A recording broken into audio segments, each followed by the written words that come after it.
आज बीडमध्ये राहून मी बघितलेला आहे, इतकी मोठी मोठी सभा 30-30 कोटी 40-40 कोटी एक सभामध्ये हे लोक खर्च करतात. खरं आहे, खरं मानायचं आम्ही स्वतः बघतोय मी. मला पण एक गोष्टीचा विश्वास नाही होता, पण स्वतः मी गेले 3 वर्षापासून बीडमध्ये राहून बघते ना.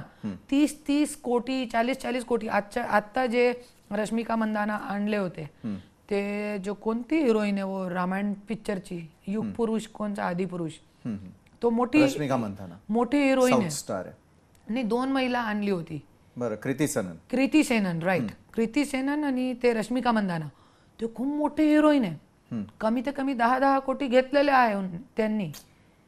आणि ते जे 10 दिवसाचे तुम्ही बघा गणपतीचे, कमी ते कमी 150 कोटीचा प्रोग्राम होता. बापरे, 150 कोटी. कुठे आणतात ते लोक आणि कुठे आणतात इतके पैसे? रश्मिका मंदाना छोटी हिरोईन नाहीये. 70-70 80-80 कोटी घेतात हे लोक. आणि परली सारखे गावमध्ये जाना, त्यांच्या माहिती तुम्हाला एक प्रोटोकॉल असते स्टार लोकांच्या. ते इतके गावमध्ये जाण्याचे शक्यच नाहीये. पर्टिक्युलर असतात, त्यांची एक इमेज असते इतके गावमध्ये. आणि फक्त 2 मिनिटासाठी आय लव्ह यू परली. काय भेटला परलीची जनताला आय लव्ह यू म्हणून? 150 कोटी गेले. आज तुम्ही बघताय सिंचन घोटाळा काय, राख घोटाळा.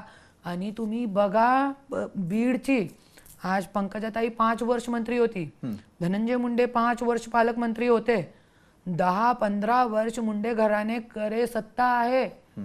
तुम्ही बीडची रस्ते बघा, तुम्ही कचरा असे रोड वरती आहे.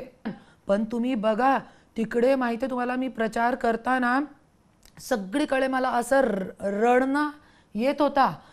तिकडे गेस आहे एक नालीमध्ये, जे आपली गंध असते ना, गंदगी आपली जे लेट्रिन बाथरूमची जे गंदगी असते, ते पुरी तुंबलेली नालिया आहे तिकडे.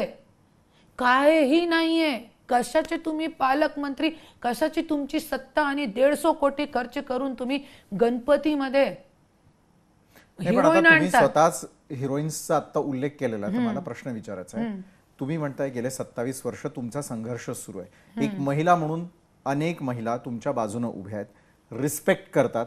मात्र ज्या वेळेला तुम्ही वेगवेगळ्या अभिनेत्रींची नावं घेतात, मराठी असतील, साऊथ मधल्या असतील, यांची नावं ज्या वेळेला घेतात, त्यांच्या आयुष्यामध्ये वादळ नाही करणार?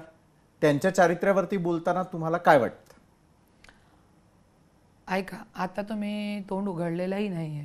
मी फक्त इतका सांगितलेला आहे, कुठे कुठे माझा नवरा पैसा लावतात आणि आज जनताचे पैशाचा गैरवापर होऊ नये त्याच्यासाठी मी एक जनताशी प्रार्थना केली होती. आणि त्यांच्या मी नाव, आता माझे नवऱ्याबद्दल मी बोलत होती, त्यांच्याबद्दल मी बोलत नाही होते. मग बऱ्याच वेळेला तुमच्यावर संशय निर्माण होतो की तुम्ही खरं बोलताय की खोटं बोलताय. नाही, तो त्यांच्याबद्दल मी महिलांच्या बद्दल काही बोलली नाही. आणि माझ्याकडे सगळे पुरावे आहे, तरी पण मी गप आहे. क्योंकि जे महिला आहे वाईट जरी करते तो त्यांच्या पोटासाठी करतात. जरी वाईट असेल तरी पण, माझे नवरे सोबत असेल, कोणासोबत असेल, काय पण असेल, पण मी महिलांची खूप इज्जत करते. त्याच्यासाठी आज मी गप आहे. लोकशाही मराठी ऐका, पहा, जागरूक रहा.